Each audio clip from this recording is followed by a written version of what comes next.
Hello and welcome to Boomer Live. Today we are here to talk about a game between Lucknow Super Giants and the Punjab Kings.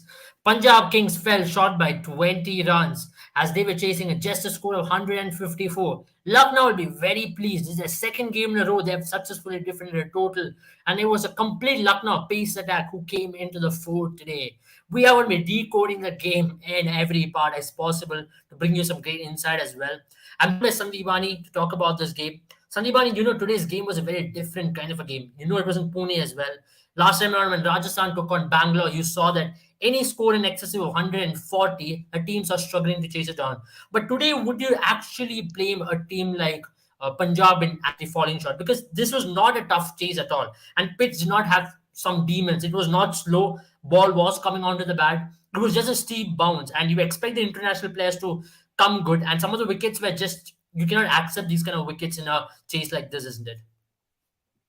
I don't know. In the last 3 or 4 games, we have been seeing that, like at the end of the at the halfway stage, whatever like it seems that if some team has scored some runs less than the par, they are ending up winning it, defending it, and if the opponent has scored over the par, and we are seeing that it's being chased down. Like Gujarat chased that 195, 196 against SRH, and then yesterday we saw that. The team failed to chase down. Not yesterday. I mean, yesterday KKR lost a very bad game. Uh, Yeah. so that's been the case. But I think today as well, the pitch it was 170. The par on this pitch was 170, 175. I feel it had nothing. Too like scary, nothing to scare the batsman. But I don't know. Again, I think the collapse was a big factor in Lucknow not being able to post a big score. It was good to Right. see Deepak Huda coming in at number 3 and stabilizing the innings along with Quinton de Kock. It was good to see Yeah. that the Lucknow can still be stable if KL Rahul fails.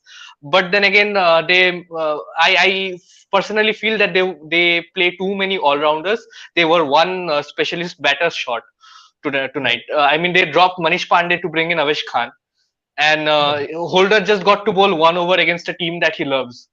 So even though Absolutely. they won the game, but I think they can play a better mode because you also have Stoinis sitting with the ball. Like he can come in the middle overs if you need him. Absolutely. Let's talk about the chase of Punjab Kings first up before we go to Lucknow Super Giants. Punjab Kings had this served on the platter. One would definitely say that because 154 on this ground, you would chase it down 9 out of 10 times. You reckon that partnership between Bairstow and Liam Livingstone should have been little more, they should have taken the game a little more deeper? Because you've seen it when you once you take the game deep, ballers are under pressure. And when you have two hard hitters on the crease, you will take it as your game more often than not. Ultimately, they just lost by 20 runs. It would have been a difference of 2 overs. That shot by Liam Livingston just put some light on that. Yeah, I think completely. Again, I have said it again and again that Punjab Kings, the batters, they are falling short of the match awareness. I think that shot at that stage was not necessarily required. I understand the idea that Mohsin Khan coming in, say they would have probably targeted him, that will go after him because they have dead bowlers in the like shed. There was 2 overs remaining from Chamira, 3 from Right. Avesh, 3 from Holder. So they would have thought about it, taken the calculated risk. But I think that shot at that moment was completely not necessary, especially after hitting those 2 huge 6s against Ravi Bishnoi. Punjab needed, say what, 69 of the last 9 overs, and Right. after that, Krunal Pandya bowled that brilliant over. As I mentioned in the game preview, that Krunal has been like coming good for them both with bat and ball. Like in the like 2 games back, he came good with the bat. He almost like he provided some stuff support in the middle order for them. And in the last game, he was excellent with the ball, restricting Mumbai Indians. Like Right. he was one of the key elements why Mumbai couldn't chase it down. And today also, I feel that 12th over from Krunal Pandya really sort of it agitated, say, Livingston to go after Mohsin Khan in the very next over, first ball of the very next over. So I think that spell from Krunal Pandya and excellent captaincy from KL Rahul again. You have to say he used his resources perfectly. Uh, Absolutely. one might say that Bishnoi came in the 16th over when, or the 15th over when 62, 63 was needed. Uh, why bring in Bishnoi when you have all those spaces remaining? But if you will have noticed that Bairstow has been struggling against spinners in the past. Like he has had his issues with the spinners, and it was absolutely a very good decision to bring him. And he almost had Bairstow in the first ball of the over. Another good Absolutely. review from Bairstow saved him, but. Excellent captaincy from Lucknow Super Giants, brilliant bowling, and I think they executed their plans really well. Just the batting middle order would be a concern for them. You reckon today at number three they should have someone like a Rajapaksa, considering Shikhar Dhawan was out, a left hand right hand combination could have been continued, and Rajapaksa has always had his success batting at number three as well. Why do you reckon that change in batting order would have been in effect today? Because it just didn't come off well as well. I know Bastu scored the 32, but then he didn't look himself at all through the course of the innings. And once Rajapaksa came, and Rajapaksa is so used to batting in the power play and using that new ball, it's not like he cannot bat in the middle overs, but then you understand in the situation in that point of time, he has played against Chamira, he has played against some of these ballers previously as well. So you would back someone like a Rajapaksa to go out there and turn the momentum of the game. If Rajapaksa would have been given that free hand to go out there and accelerate, the game would have been different, wasn't it? Yeah, the only reason that I see that why he was not brought in at number three is probably to maintain the left hand right hand combination because Mayank Agarwal got out first. But again, that does not justify anything because in the last game too, Mayank Agarwal got out first, and then Rajapaksha came in at number three, and then had a brilliant partnership with Shikhar Dhawan. So I think it was a I'll just ask you bit there a question to yeah. follow up. We've seen it in the match against Bangalore, the first match they played, and in the match against Chennai as well. These both batting, both left-handers together, they've been able to have that good camaraderie between each other, where they've been able to back each other up. Let it be running between the wickets, let it be taking on which ball at what time. So they've been having that good partnership through the course of the IPL. Why would you distort that for this game? And that's possibly one of the reasons they have lost their path through the chase, isn't it? Yeah, I think I completely agree with you on this because I also felt that Rajapaksa should have come in at number three, especially because in the last game he did nothing wrong. He laid the platform for, say, a Livingston or a Bairstow to come in at number 4 and 5 and accelerate at the last stage against Chennai. And I think that that crucial partnership between Dhawan and Bairstow, Dhawan and Rajapaksa was the difference between the two teams. Because Right. Chennai never really managed to get a very good, decent partnership between them. Like they did not get the momentum going. But again, I think they brought in Besto because he was not getting enough game time at number. In the last game, he did not get. They probably thought that he would be the right person to say anchor the chase along with say a Dhawan who could have gone for it. Given Right. that both the spinners, Krunal Pandya and Ravi Bishnoi, were both interesting matchups against Dhawan, against the left-hander. Right. So yeah, I think Right. they brought in just so that Rajapaksha could have come in the say middle overs in the ninth, 10th over and gone after against the spinners, but it backfired. True. Let's talk about Lucknow Super Giants, of course.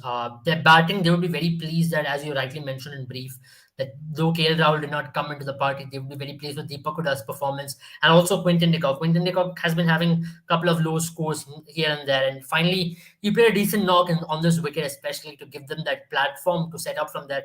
But they'll also be disappointed that the middle order looks a little fragile. If they lose 2, 3 wickets from the top, the middle order is a worry for them, isn't it? I mean, they are a specialist batsman short because we have seen that Ayush Badoni has been used only as a finisher. Like he's not coming in before the 15th or 16th over. Yeah. Even if many of the wickets are falling, they are sending in some of the all-rounders like Krunal Pandya or say a Marcus Stoinis or say in some games a Jason Holder ahead of him. Yeah.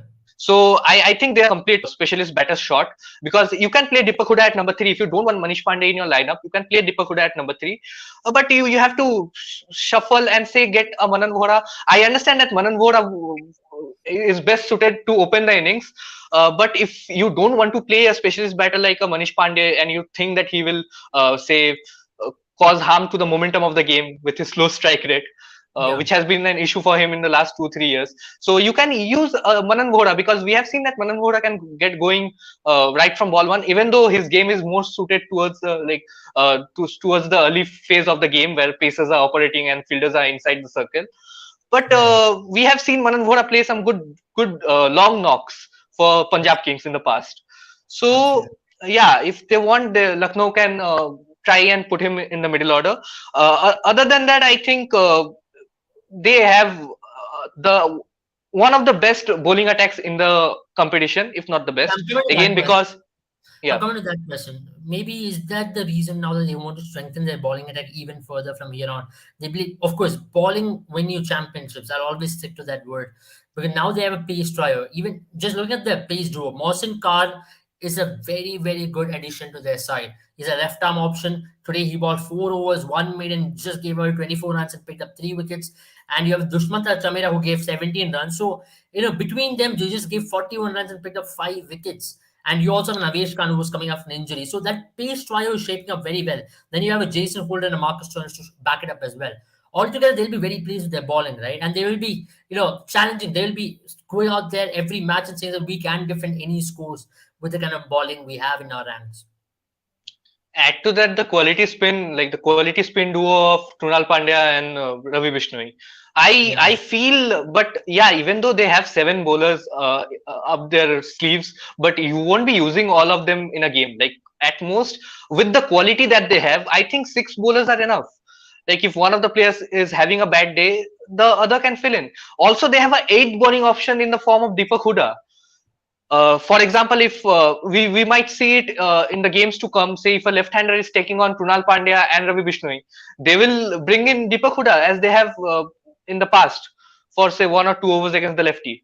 So I think you don't need too many. Jason Holder bowling just 1 over shows the quality that the team has. So I think they can play one bowler shot. It will be difficult uh, to drop Mohsin Khan right now, and you would never want to drop Avesh Khan, even though he's not 100% fit. And yeah, Dushmanta Chamira has been absolutely brilliant. And also, not to forget Chamira and Mohsin Khan's contribution with the bat. I think that right, made a huge difference. The little cameo that they played at the end, it could have easily been 135. They could, like Punjab Kings would have easily been chasing 135, 140 at the end if the two of them wouldn't have like gone about the Dusmanta Chamira just took on Ravada. He just smacked him for 2 sixes before getting dismissed. So these are very good signs for Lucknow, because I think they will be needing their lower middle order a bit more, because since they are focusing so heavily on the bowling. The other right. team that comes to my mind is Gujarat Titans. Like they have been focusing on their bowling. They have Rahul Tewatia, who is almost being used as a reserve bowler. He's not being used in any of the games with the ball, but he's contributing with the bat. So we have been seeing the importance of a Rashid Khan or a Rahul Tewatia with the bat for them.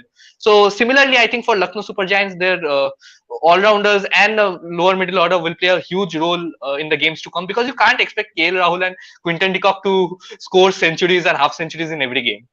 I mean, Right. it's unfair to them as well. Yeah, that's a very good point because if you look at championship winning run to the final, you will need several contributions from different players, and most of them wouldn't look at that 30 runs contribution between Dushman Chamira and Mohsin Khan. Dushman Chamira scored that 17 and the 13 from Mohsin Khan. Now, all of a sudden, in a big championship like this, where you have league structure, these margins make a lot of difference. Today's 2 points, they'll take it, and now they have 12 points right at the top of the table, and you would be, on another day, if you have lost this match, you would be really regretting it as well, because at the end of the day, when it comes to qualification process, these are the 2 points which matters a lot, and Lucknow will be very pleased with the performance what they have put in today.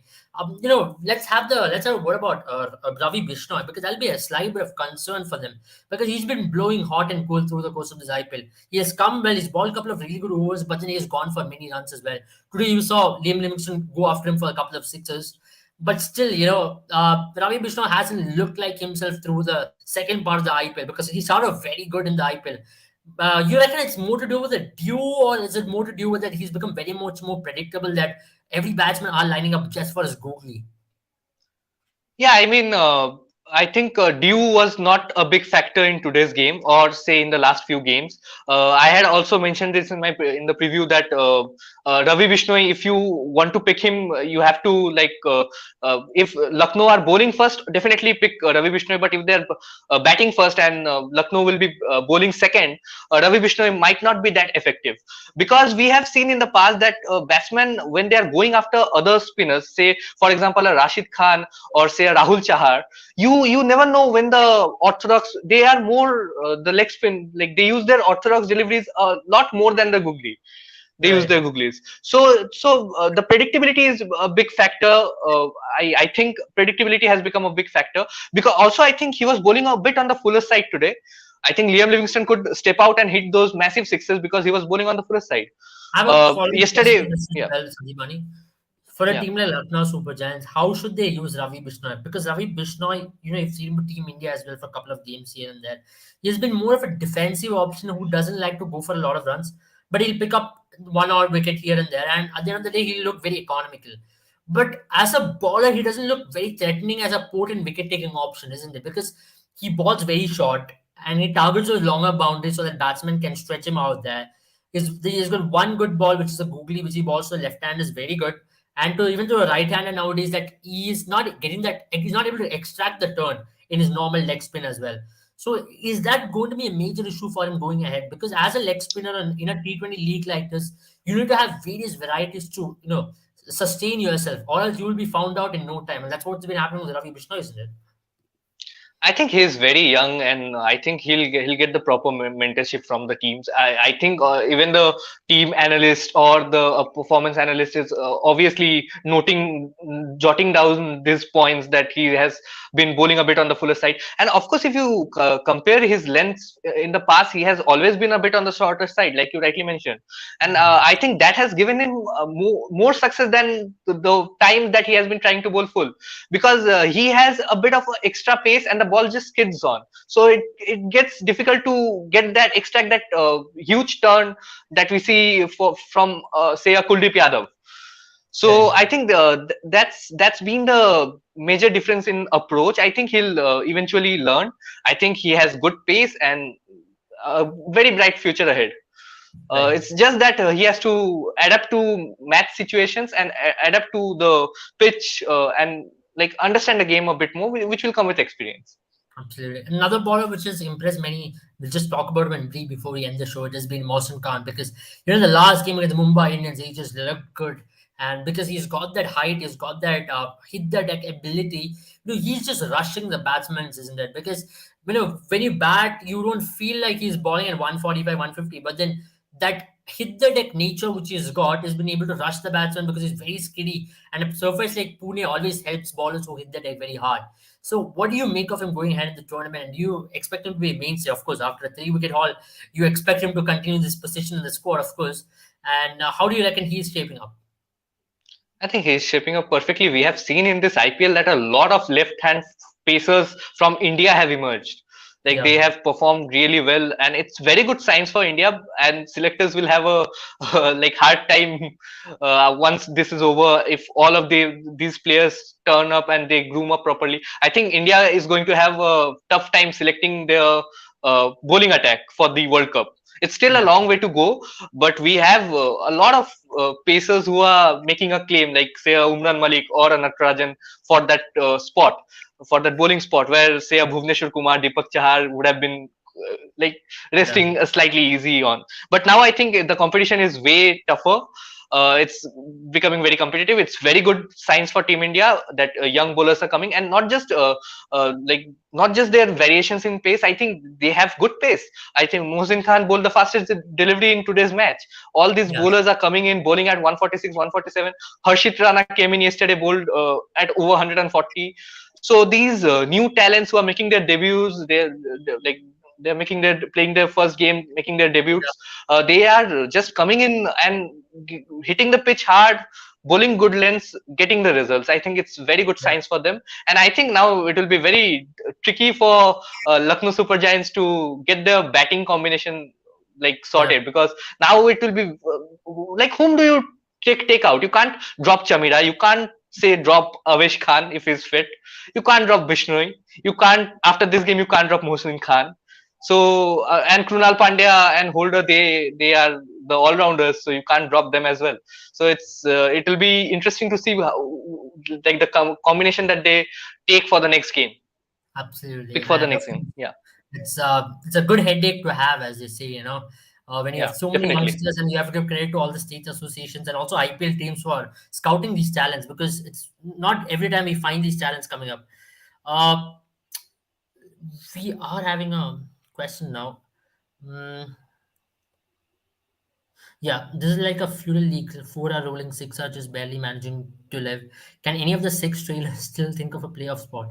Of course, I will take that question now. It's a very good question by Satvik Tripathi. I think it's a very valid one as well. But I reckon in this league, it's still very open. I think there's a game of momentum. One team might fall in the business end, and you will see the other four, just going through. As of now, it's a league of eight, I would say. You are seeing Kolkata, the League of Seven actually. Kolkata, Chennai, and Mumbai are way behind in the race, but the other seven are well within the grasp of getting the top four spot, of course. And I'm very confident that he'll go to the last day to find that fourth spot or the third spot in the IPL. Maybe you might have the first two spots already sealed. With Gujarat Titans also running away. They've already got 7 wins, which is 14 points. And of course, also looking at Rajasthan Royals, they're also in good course now along with Lucknow Super Giants. If tomorrow RCB wins as well, it's going to be massive crowding out there at 12 points. And you also will expect something like a Delhi to come up. Delhi all of a sudden have a game in hand. So it's not over yet. It's way too early to predict all these. But if you have a 12-team tournament, you can still say that, some teams falling apart, then it's going to be 7-team bars. That's not a fun thing to watch. But when it's a 10-team tournament, if you have 7 teams alive in the tournament who are still fighting for a spot, and never expect Mumbai and Chennai can also be party spoilers now. They can go out there and snatch some wins from other teams, and they can really end the other team's hopes as well. So these games are going to be very crucial now going ahead in the tournament. So I would say stay tuned. IPL has always brought in some exciting finishes for us, and I believe that it's going to bring yet another exciting finish for all of us. Having said that, we will end our show right here. Thank you all for joining because it was an exciting time discussing a very different game. I know the matches in Pune have become 150 or 160, but I like the low scoring thrillers.